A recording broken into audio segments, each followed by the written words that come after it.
মেঘালয়ের রাস্তা আসাম মেঘালয় বর্ডারের যে মালিডোরের ব্রিজটা এতটুকু পর্যন্ত রাস্তার কাজ ওই গেছে গিয়ে এক সাইডে। আমি গত ভিডিওতে কইছিলাম যে 20 থেকে 30 দিনের মধ্যে মেঘালয়ের রাস্তা কমপ্লিট হয়ে যাব গিয়া। তো আজকে ভিডিওটা দেখতে আসেন। আমি তো আজকে আবার মেঘালয় এলাম, আজকে 8 দিন পরে আইছি। তো ভিডিওর মধ্যে দেখাইমু যে কতটুকু রাস্তা হয়েছে আর ঠিকই যে 30 দিনের কথা কইছিলাম এই 30 দিনের ভিতরে কি রাস্তা হয়ে যাবো না হইতো নাই, অবশ্যই আপনারা একটু দেখতে পারবেন, বুঝতে পারবেন আর আমি আপনারা জানাইতে পারবো। ভিডিওটা দেখতে দেখেন। তো ওখানে আইলাম মালিডোরের ব্রিজটা পাইছি আর কি। দেখেন মালিডোরের ব্রিজ পর্যন্ত কিন্তু রাস্তার কাম কমপ্লিট হয়ে গেছে গিয়া। ওইটা হচ্ছে আসাম মেঘালয়ের যে লাস্ট সীমানা আর কি, এতটুকু হচ্ছে গিয়ে মেঘালয়ের সীমানা। এতটুকু পর্যন্ত এক সিঙ্গেল রাস্তা ইয়া কমপ্লিট হয়ে ঢুক গেছে গিয়া।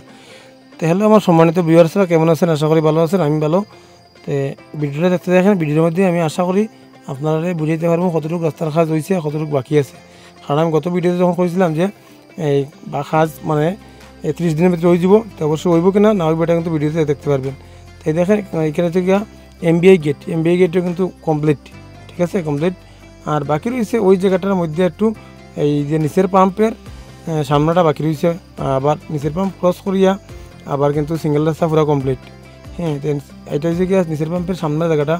এই জায়গাটা কিন্তু সিঙ্গেল হয়েছে না, পুরো জায়গাটাও খারাপ রয়েছে, বানাইছে না এই জায়গাটা।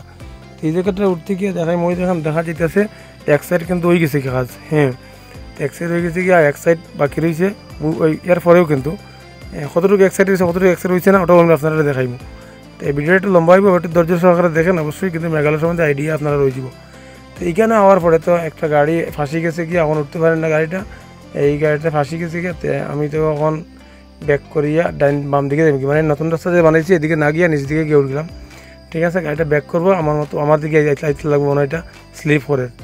যাই হোক, তো এদিকে হওয়ার পরে তো গিয়া লাস্টে আমি কিন্তু ওই রাস্তাতে গিয়ে উঠবো, ঠিক আছে। এই তো আমি উঠে গেলাম গিয়া ওখান ওই মানে সিঙ্গেল রাস্তাতে। এই পাম্পের বাম দিকটা কিন্তু হয়ে গেছে গিয়া, ডাইন দিকটা হয়ে গেছে গিয়া এক সিঙ্গেল, পুরাটা সিঙ্গেল হয়ে গেছে গিয়া। এই জায়গাটা পুরো সিঙ্গেল। এই জায়গাটা কিন্তু ওই গুলাই টার্নিংটা কিন্তু কাজ করতে আছে, এক সাইড তো হয়ে গেছে, আরেক সাইড কাজ করতে আছে। তো এক সাইডে কিন্তু গাড়ি ছাড়িচ্ছে গিয়া, এই সাইডটা কাজ কমপ্লিট। আর ওই দেখেন পুরা সিঙ্গেল কমপ্লিট। আইতে তো অল্প অল্প ভাঙ্গা জায়গা আছে, এগুলো রিপেয়ারিংয়ে পরে করবো, পুরাটা অবশ্যই করবো মনে হয়। আর এগুলো লাগে কিন্তু গাড়ি আটকে না, আটকেছে কিন্তু ওই যে জায়গাতে ডাবল গাড়ি পাস হয় না ওই জায়গাগুলোর লাগি কিন্তু গাড়ি আটকিত, ঠিক আছে। তো এখন এই ভিডিওটা দেখেন, এখানেও তো আমি উঠলাম। গত ভিডিওতে কয়েকজনে আমার কুমন্তব্য করছেন, তো অবশ্যই এটা যাদের ম্যাটার, তারার ব্যাপার, তারার মানসিকতার পরিচয় তারা দিচ্ছেন, অন্য অসুবিধা নেই। তো অবশ্যই 30 দিনের ভিতরেই কিন্তু রাস্তা হয়ে যাব। তো এটা হচ্ছে ডোনার নিচে কিন্তু অল্প জায়গা বাকি রয়েছে, মানে রাতাছড়া ডাউনটা নামিয়ে সারিয়া এখানে ডোনার নিচে অল্প জায়গা খারাপ আছে, এই জায়গাটা কিন্তু কোনো সাইডে হয়েছে না। তো এই জায়গাটা হয়ে যাব, এটা অল্প কাজ, কোনো ব্যাপার নাই। কঠিন যে হয় মানে যেগুলো মানে খুব কঠিন জায়গার ওইগুলো কিন্তু হয়ে গেছে গিয়া। আর এটা ডোনার নিচের কাজও কিন্তু হয়ে যাব আশা করি। তো যারা খুব মন্তব্য করছেন তার কাছে আমি একটা জিনিস কইমু, দেখেন মানে কিছু কইতাম না আমি, মানে আমি আমার কইমু যে আপনারা যে মানসিকতার পরিচয় আপনারা দিচ্ছেন, হয়তো আমি ভিডিও করিয়া দেখানোর চেষ্টা করি সবাইরে, আর ভিডিও করতে ভালো লাগে তার কারণে ভিডিও করি। আর ফেসবুক থেকে যে আর্নিং করে দিলাম এমন কিছু নাই, এটা ফেসবুক থেকে আর্নিং অনেক কঠিন ব্যাপার। আর যদি আপনারা সবার ভালোবাসা পাই বা আপনারা সবাই সাপোর্ট করেন তাহলে কিন্তু ঠিক আমিও সবার মতো আর্নিং করতে পারবো।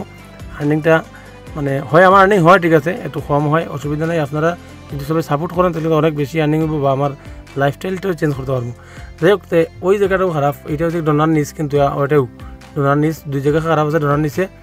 আর এটা হচ্ছে গিয়া আপনার ওই যেটা লাস্ট খারাপ জায়গা কুলিয়াংটা পাইরিয়া অল্প জায়গা কিন্তু খারাপ আছে, আর বাকি সব কমপ্লিট পুরা ফাইফের রাস্তা আছে, কোনো অসুবিধা নেই। কারণ আজকে আমরা এক টানে অতটুকু জায়গায় আইছি, মানে কোনো রেস্ট লাগছে না আর কি, মানে এক টান অতটুকু জায়গায় গেছি। মানে আমরা যখন বিকালবেলা বাইরে হয়েছি ইয়ার থেকে এই মালিডোর থেকে মনে করেন 3টা সাড়ে 3টার দিকে, আর পৌঁছেছি ইয়া মানে কোন মেঘালয় পৌঁছেছি এই জায়গাতে পৌঁছেছি সময় মানে বিকাল হয়ে গেছে, লাইট জ্বালাইছে না এখনও, দেখেন মানে গাড়ি কিন্তু হেডলাইট জ্বলছে না। যাই হোক, এই জায়গাটা বানাইলে কিন্তু এই জায়গাটা খুব খারাপ বলতে আমি কইটা, অনেক উপর থেকে পাথর পড়ে, অনেক উপর থেকে মাটি পড়ে, পাথর পড়িয়ে তা মানে যদি গাড়িগুড়ি সামনে পাই তা সবটা মানে একদম সেফটা করে লিয়ে দেবে, গরম পাথর পড়ে এইখানে।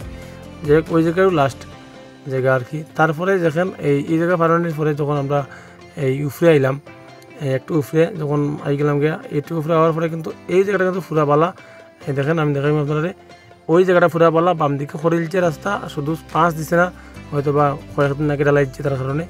আর এখান থেকে স্টার্টিং করি তো পুরো একদম সোনাপুর সব জায়গা পুরা কমপ্লিট, পুরা একদম ফাইভের রাস্তা, এটার মধ্যে কোনো অসুবিধা নেই। এই দেখেন এখন রাত্রেগুলো কি আমি থাংসাং পৌঁছে গেছি গিয়া একদম শর্টকাট। আপনারা কোন জায়গা থেকে আমার ভিডিওটা দেখলে অবশ্যই কমেন্টের মাধ্যমে জানাইবেন। আর আমি এতক্ষণ আপনার সাথে আসলাম বিজয়।